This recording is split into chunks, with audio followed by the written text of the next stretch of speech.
Hey, welcome in everyone. My name is Jean and I'm going to be your host. And this is my podcast, Authentically Me. You can find me if you want to see me. I'm on YouTube and then I'm also on TikTok. TikTok is kind of short little clips and it's kind of more into what I've been up to here and there. Kind of gives you a little backstory about myself, but that's not what this is about. I am here because I want to give the world perspective on some things that have been kind of going on in our world right now. And the life that I have lived, I have seen a lot, I've experienced a lot, just like most people, right? What makes me a little bit different from some, not a lot, because there's a lot of people out there who've had the same kind of upbringing I did, except my life turned out a little different because we're all different, and who raised me made it different. And that is not to say I'm better or worse than anyone, but that's where my perspective is coming from. And if you're following, then you know this first episode or this whole season that I'm doing is all based on cults. And the baseline for that is religious psychosis and delusion. And we all have to understand about delusions, right? We all have one. In many ways, especially by 2026, with the mental health being so crazy out there, we all kind of adjust to our realities, right? Our reality is not the same reality as our neighbor. So that's why, for sake of argument, because I'm not a doctor, I'm not a psychiatrist, I'm not a psychologist, so I can't diagnose and say that, this is that or whatever. But delusions, we all have them. Some people might call other people delusional for having a dream. I've been called delusional. Actually, this right here, people thinking it's not going to go anywhere. And honestly, that's part of my delusion. Honestly, I have nothing to lose. So why the hell not? I got the time and I'm digressing. But psychosis is a little different. Psychosis, at first, when I first started this journey, I really was putting it under the umbrella of more people who have biological things going on in their brain, different types of mental illness, which there's nothing wrong with mental illness or even certain psychosis people fall under. But the problem is we don't know how to deal with psychosis. Most of us, if you see somebody, as they say now, crashing out, and they slip into the ideologies of paranoia and all this other stuff. I mean, our police departments have a little bit of an idea now, but mental illness is real and it's there. And you mix religion with that psychosis. I mean, just look at Jonestown. It's catastrophic. It's very catastrophic. And I'm going to take you through different cults to show or to explain what psychosis looks like. But to be very honest with you guys, 2025 or 2026, wow, you've seen it. You've seen psychosis. And some people can argue with me, and that's fine. But you turn on our news, you turn on, TikTok at times. It's everywhere, man. A lot of people are falling under these psychoses. Psychosis can be shared. Did you know that? That's why it falls in with this cult thing. Is because you ever wonder why so many people, or a very large group of people, fall under this idea or psychosis of, these leaders that run these cults. They all kind of share the same factor, right? That's why they get put in that category. And one of them, I know it's thrown around a lot, is narcissism. Narcissism is usually used for stuff like this, for control and for power and for all kinds of reasons. But mostly in cults, it has to do with control and money. They want your money, and they want to control every aspect of who you are. You no longer are yourself. Again, I brought up Jonestown. The reason I'm bringing up Jonestown is because a lot of people remember it, or they've heard about it. People throw around the term all the time, drink the Kool-Aid, which, to be real, is not quite fucking funny. It's really not fucking funny, because 900 people, almost 1,000 people, but 900 people died because that Kool-Aid was laced with cyanide. And so many people I've heard throughout my life, blame them and say, oh, it's their own fault. It's their own fault. Funny that these are the same people that follow what's happening right now. Kind of hypocritical, right? But honestly, I just don't think that they know it. They don't see it. That's how people get trapped in cults, and they don't even realize they're in it for like 6 months. Usually that's not stereotypically, on paper. You're in it for about 6 months before you realize, oh shit, there's something wrong here. I have no family left. They've completely taken away my family or isolated me, and I have no one to ask for help. Again, happened in Jonestown. Reporters were murdered at the end, shot as they were, they started to figure it out, and they started to catch wind from around the world of what these people were doing. So that's, like I said, that's just one example. But today, I decided that this first episode is because of this perspective. This kind of started my own perspective. It started it because I remember Satanic Panic, and I remember when I was introduced to it, and in my particular life, which we're going to get more into that later. I'm going to kind of end it with my story, and I kind of gave it away a little bit, I think, on TikTok, and kind of thrown in there, but I'm going to get into full detail of it, and it will give you guys perspective of where I'm coming from, give you a little bit of an idea that, or facts behind it, to show you that I'm not full shit. So yes, so we're going to start with Satanic Panic, but before we start with Satanic Panic, we have to understand why. How did Satanic Panic even happen? Like, what caused it? The cause of it will surprise you, especially if you're out there and you like to ban books. I personally am not a book banner. However, this book that I'm about to tell you about is probably the most atrocious books I've ever heard about. It's awful. A lot of people see it now as starts with an F and it goes, yeah. I don't even know how to say it. I'll take a pause there because I don't know how to finish that thought. However, what is this book? This book that I'm referring to is called Michelle Remembers. This book was written at the end of the 70s, late 70s, early 80s. I believe it was published in 1980 in British Columbia. Yep, it wasn't even written here in the United States. It was written in British Columbia. Now, this woman, Michelle, was a patient of a psychotherapist. Now, she had gone to him prior in her life for other reasons for therapy. So he was familiar to her, right? And then, she goes about her business, and then he doesn't see or hear from her for about a year or two or something like that. And then she comes back. She had a miscarriage, and she was having a hard time, coping. So naturally, she goes in with the therapist, they sit down, and over time, she starts having these episodes, these quote-unquote memories. And this psychotherapist or psychologist or whatever, he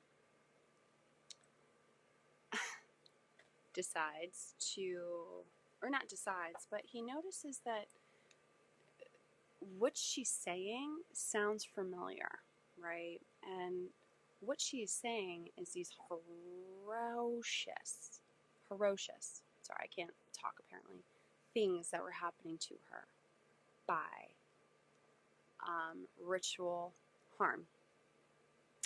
That she was very small and she was a child. I think she said she was around 5 years old or so, and that her mother handed her over to Satanists. And these Satanists did these horrific ritual things to her, along with unaliving very small children.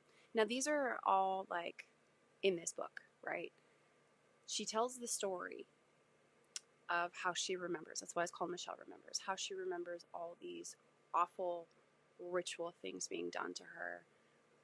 A lot of, like I said, religious rituals that were happening by these Satanists, apparently.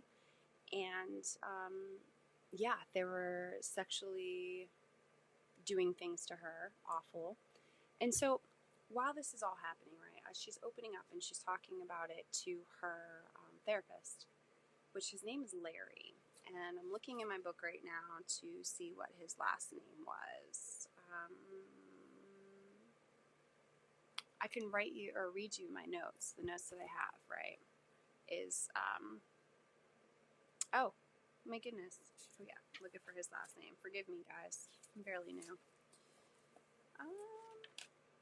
Michelle Remembers. Where are we at? I have a lot of notes. This took me down the craziest rabbit hole I could ever go down, to be very honest with you. I'll find it. But with this therapist, right, he was very respected. He was very respected. He had a family. He had a wife, and he had some children, along with Michelle. Michelle was also married. I don't recall hearing of children, so I'm not quite sure what happened with that. However, he studied overseas, and I can't remember what country it was. I believe it may have been Africa, but he was doing research and missionary work. Oh yeah, by the way, he was devout Catholic, and that matters. It matters to remember. He was doing this missionary work in Africa, and he was watching from I think like an anthropology set of eyes, and he was seeing this culture do their thing and their rituals and whatnot, and for some reason, this reminded him of what was happening to this woman as a child. It's pretty crazy, in my opinion. So, because honestly, Satanism and what happens in Africa, completely different things, by the way, just for the record. Now, this therapy session turned into an obsession with Larry. It turned into my perspective, okay, and that's actually my opinion too, because of what transpired out of this. He was so invested that he not only was neglecting his wife at home, he was neglecting his kids. And this whole thing that happened between them was gross. This again, this is solidly my opinion. It's gross. He was a man who was in power. Your typical shit you hear about that, in the last 10 years, he was a man in power. She was very vulnerable, regardless if she's crazy or not. And that's also my opinion. He was not professional in any way. Anyway, he decided that this situation was so fascinating that it needed to get out. People needed to know about it. People needed to know about this ritual harm that was going on, especially to deal with children. And so they decided to write a book. And that's what Michelle Remembers is. It's a transcript, basically, of her therapy sessions. And again, it's gross. I don't recommend it to read it. It's beyond disturbing. I don't know how it's even on the shelf. It's worse than Handmaids. It's worse than I mentioned Handmaids because there's a lot of graphic things that happen in that book, and there's a lot of graphic things that happen in that show. It's like, at least in Handmaids, you kind of sort of get a little bit of a break, to whatever, and you can pause it or whatever. No, this is like page for page for page for page for page. Okay. So much so that this book became a bestseller. So many people bought it, right? And then this is what's so twisted. They went on tour. They went on a book tour. They were on daytime TV, on every talk show that you could possibly think of in the 80s, right? And by this time, it started to so this book was written in 1980. They were doing their book tours, probably, and this is a guess of a timeline, 82, whatever. 1983. Why it impacted us, the United States, is because something very wild happened. This is what brought me down this rabbit hole. This is truly because the story I'm about to tell you carries so much controversy, tea, as they say, or what's the word? Conspiracy. So many people out there have done conspiracy journalism on the story I'm about to tell you, and they correlate, they tie together. Before I get into that, let me finish real quick to wrap up Michelle and Larry. Now, remember I had mentioned that Larry was a devout Catholic? Well, the Catholic Church got wind of this book. And so much because it reminded the Catholic Church of possession, basically. So what did the Catholic Church do? Now, I'm a Catholic. Well, at least I'm not a practicing Catholic, okay? But I was raised Catholic. That's why this fascinated me. They went all the way to Rome. They went to the Vatican, and they met the Pope. They both met the Pope. And Larry was kind of the face of all of this, even though this is Michelle's story. He was kind of the face of the whole entire thing. She did not like to be in the limelight. He loved it. A little too much, in my opinion. Little too much, because then it became about him, and then him being the savior of saving her and protecting her. And y'all, he's married. Let me remind you that. Married with kids. And she was also married. Until, because this caught so much clout, or as they say, viral now, that Time Magazine, I believe it was Time Magazine, I might be wrong on the actual magazine, but I'm pretty sure it was Time Magazine, did a piece with the two of them laying together, like him comforting her physically. How would you feel if that was your husband? Or how would you feel if that was your wife who was trying to get better, at least so you thought she was trying to get better, by going to see a therapist?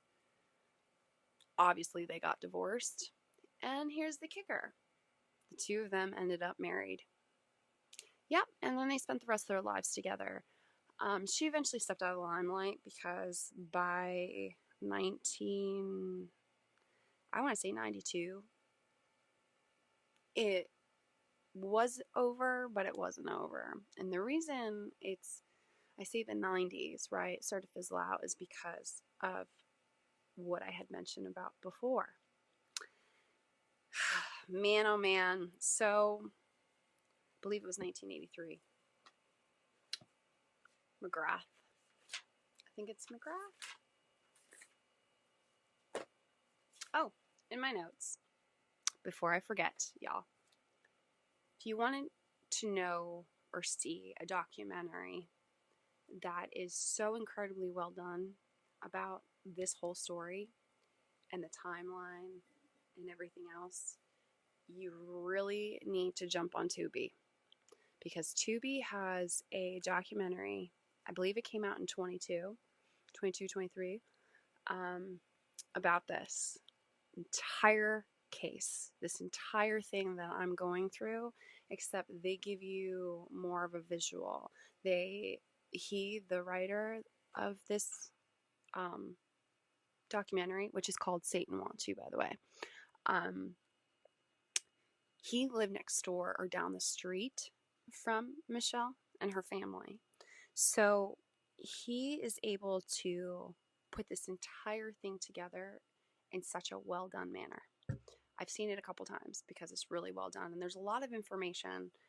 Some of the stuff I'm covering now, but there's a lot more information that I'm not going to cover because it will take me forever personally. He's good at what he does. So go check it out. It's on Tubi. It's called Satan Wants You. Yeah, it's all about this.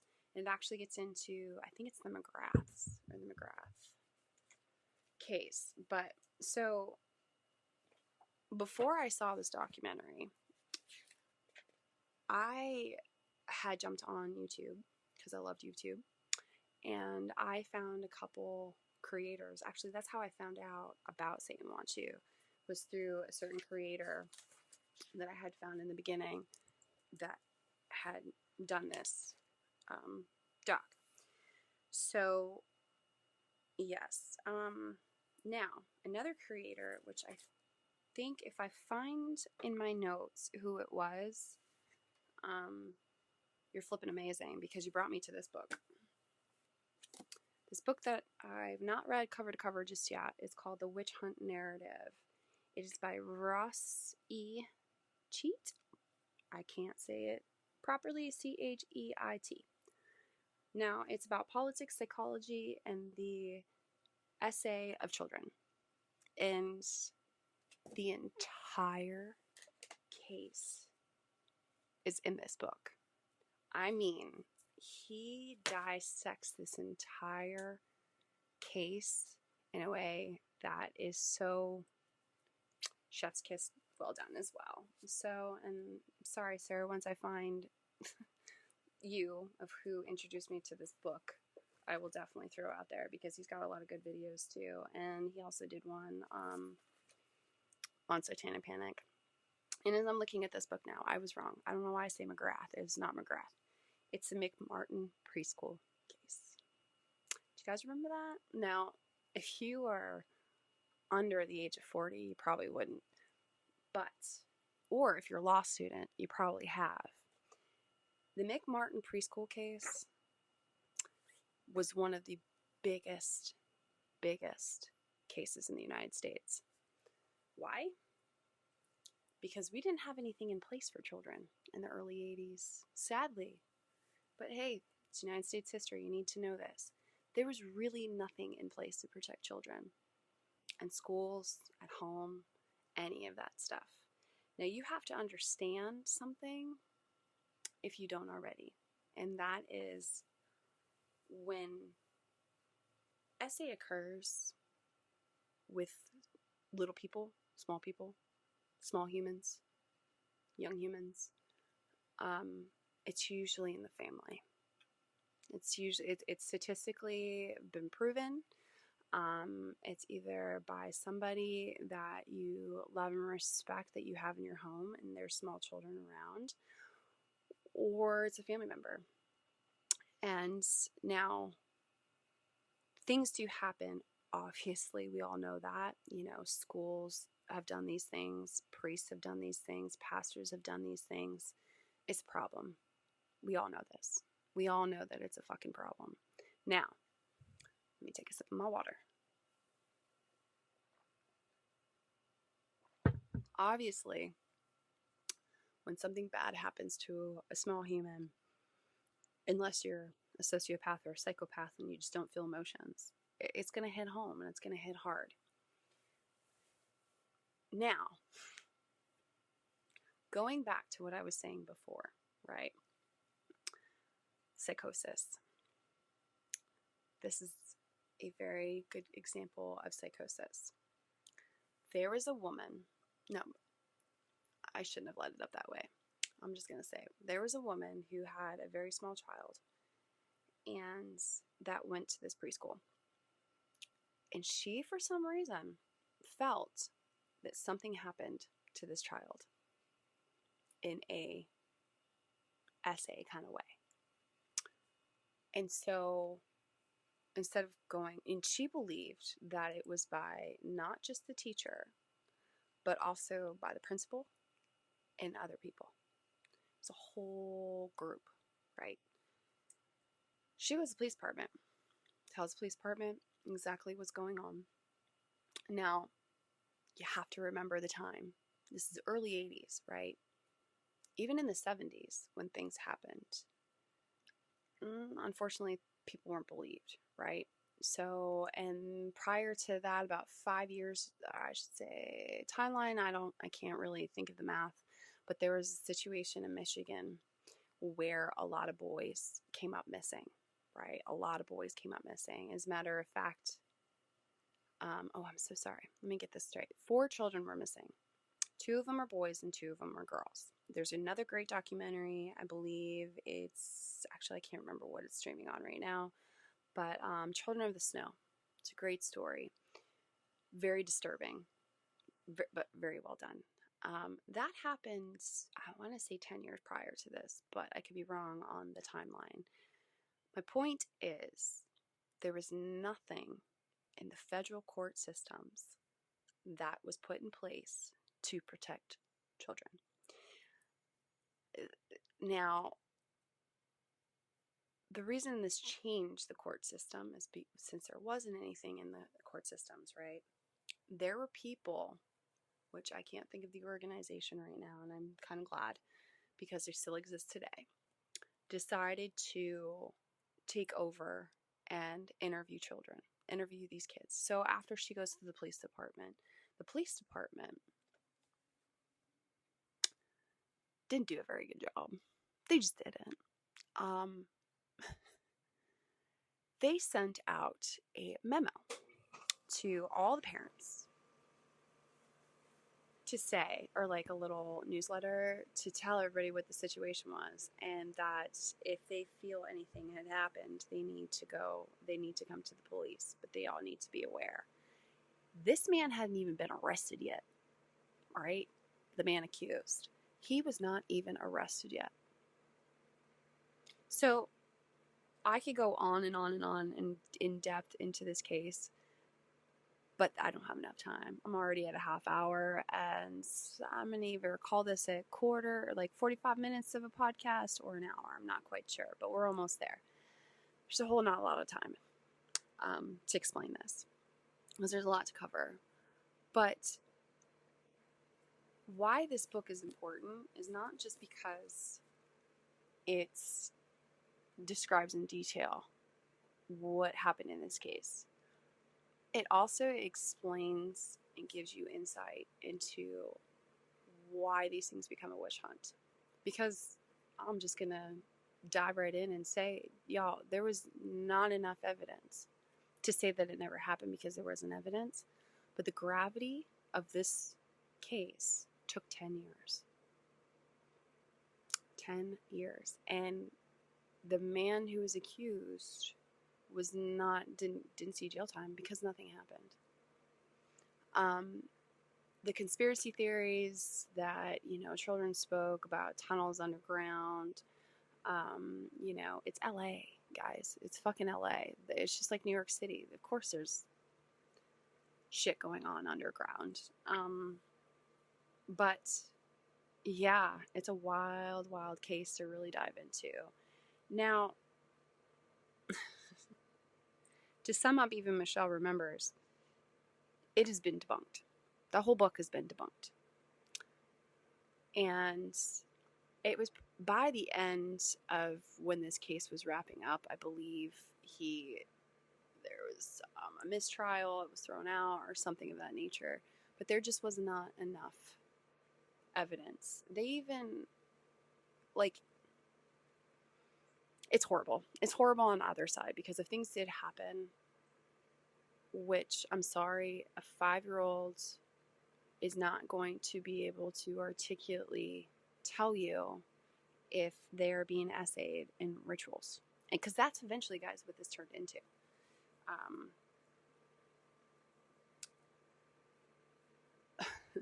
Sorry, I'm trying to gather my thoughts because it's just so insane. This whole McMartin case was insane. Now, wherever you stand, if were alive at that time and you remember that case and, you're on left or you're on right, that's up to you. That's completely up to you. I'm just here for perspective. I just think it's kind of ironic and wild that, Michelle Remembers book comes out, and then the next thing you know, we're in a 10-year, 11-year social battle, because socially this messed with everything. Anybody who was innocently of faith, who was Catholic at that time, because I will tell you what, we Catholics do believe in the devil and demons and all that stuff. So, but when you slip into a shared psychosis and you're calling your teachers or that person is a devil or that person is evil, and you're slipping into psychosis, I'm sorry, my friends, but that's just, we Catholics believe in purgatory. Some of us do, some of us don't. It put a war on Satanism. Now, a lot of people will be like, oh, good, blah, blah, blah. Well, let me tell you something, guys. Let me tell you the secret about Satanists. 98% of them are atheists. Yep. Sorry to break that to you. Satanists, the only reason they carry that name is for shock. And I'm being completely serious. There's a whole nother sect of people of what you call, like, how do I say this? I don't even actually want to bring them up, but there's a whole nother sect of people that the conspiracy is that that's what they do. And that's worldwide, right? And that's what a lot of people nowadays in 2026, you notice they don't call them Satanists anymore? Because they're not. Because they've kind of had to prove themselves way back in the 80s and 90s, and then they had to redo it all over again when QAnon stepped in. But just don't mess with them. Just leave them alone, man. Just leave them alone. They'll leave you alone if you leave them alone. That's just how simple that really goes. But my point is that by 1992, it started to kind of fall off. It started to kind of, I don't want to say disappear, but it just kind of started to die down, right? How do I know this? Because by 92, 91, 92, the last year, it was really kind of on top of everything, or just, viral by that point. My parents were entering back into the Catholic Church after however many years they had been away. My dad was in the seminary for 4 years when he was young, right? He went away to a different state, met my mom in Massachusetts or New Hampshire, and he stayed. He never came back, or to Erie, where I grew up. Now, not until I was 1989 when I moved from my small little tiny town in Massachusetts to Erie, Pennsylvania. And my dad went back to the church that my parents were married in. He felt very comfortable and loved there, in which he very much was loved. Now, by that time I'm in second grade, right? I repeated second grade. So in 1990 to 1991, I was in second grade again. And I was very, very heavily involved in the Catholic Church with my dad as a child. So was my mother. The three of us. My brother, he was older. He was good. Didn't mean he wasn't religious, but what we were doing, he was good. So I spent a lot of time with my parents when I was young. I went to Catholic school, the whole nine, the whole shebang. Well, in the meantime, while I'm there, in 1990, 91 to 92, so I say 2 years, not a year, I'm going to prayer meetings. I'm going to church every day because I'm in school, and then I come home, and every Wednesday we're at prayer meetings. Every Saturday we're in the church. I sing choir, so I was also having choir practice, and my parents started to regulate things. I started to meet friends, right? My brother started to meet some friends, and what does my brother's friends listen to? Heavy metal. They listen to a lot of Pantera. They listen to Ozzy Osbourne, Twisted Sister, the whole 80s hair metal shit, right? Which is my number one love, by the way, because of this. But in that moment, it wasn't. Because after school, we would go to some people's houses, right? Some people part of the church, and they would take the littles and we would go into a separate room, and we would get sat down and we would watch videos. Videos I now know, I've seen a couple of them since, and I think they're absolutely hilarious, but it's the whole classic playing music backwards and saying, this means that, or, this means Satan's going to take you to hell, and all this other crap. Well, I'm 8 or 9, right? I'm 9 years old, and it terrified the shit out of me. I already grew up in a haunted house. If you watch my other video, you would know that. So, yeah, I had a haunted house on top of, all that other stuff. I was scared. So, what do? I go and destroy an entire garbage bag of cassette tapes that my brother's friends gave me because they thought, hey, this small child likes some heavy metal. That's pretty kick-ass shit. Yeah, no. They regretted it, I'm sure. Sitting in the back of a van of a kid I had a crush on when I was a child, and his dad obviously is driving. I'm 10, and AC/DC comes on, and I think it was Highway to Hell. And I started plugging my ears and rocking back and forth and saying, I'm not letting to listen to this. Yeah, I didn't celebrate Halloween the last years of my life, or last years of my childhood, I should say, because I wasn't allowed. Halloween was no longer allowed. Certain music wasn't allowed. And that was that. My parents were strict. And if you knew me growing up, you would know that I spent most of my life grounded. Why? Because by the time I was 14, I was done. And my dad gave me the best advice I could ever ask for. And that advice is what is bringing me to do this. When I came to my dad and I told him I didn't want to be Catholic anymore, that I was over it, I was tired, I didn't want to go to church anymore, I just wanted to hang out with my friends, and I just wanted to be a normal girl. He didn't take it very well at first. Words were exchanged, and then he stopped. And then he said, you know what? I'm going to tell you the same thing I told your brother. I said, what is that? I was very upset. And he said, I want you to go out and research all religions, all world religions, every single one of them. The only thing that would make me happy is if you find one. Basically, he was asking me to just believe in something and to not be an atheist, which there was no way I could ever be an atheist because I always knew something was out there. No offense to atheists. It's an inner thing. Either you get called or you don't, and that's why I'm not an atheist. My faith has been shaken I don't know how many times, but I never lost it. So that is why I am here. I am here for perspective because I did just that.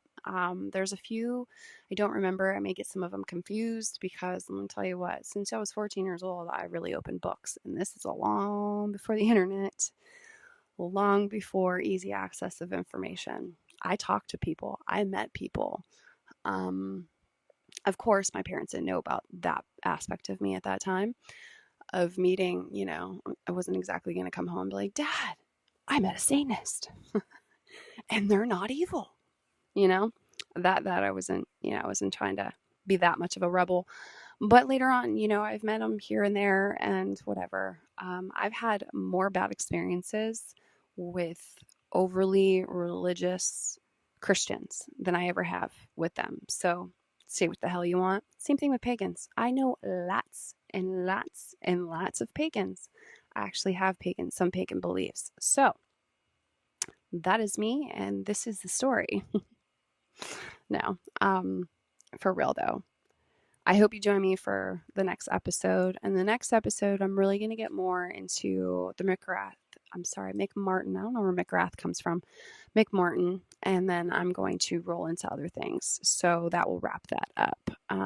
Besides, there might be some things that I'm forgetting that I'll just kind of share with you next time. So yeah, I hope all of you found it interesting. I hope to hear and see more of you. And until then, remember, as I always say on my TikTok channel, stay you. Be authentically you. 24/7, 7 days a week, no matter how that looks like.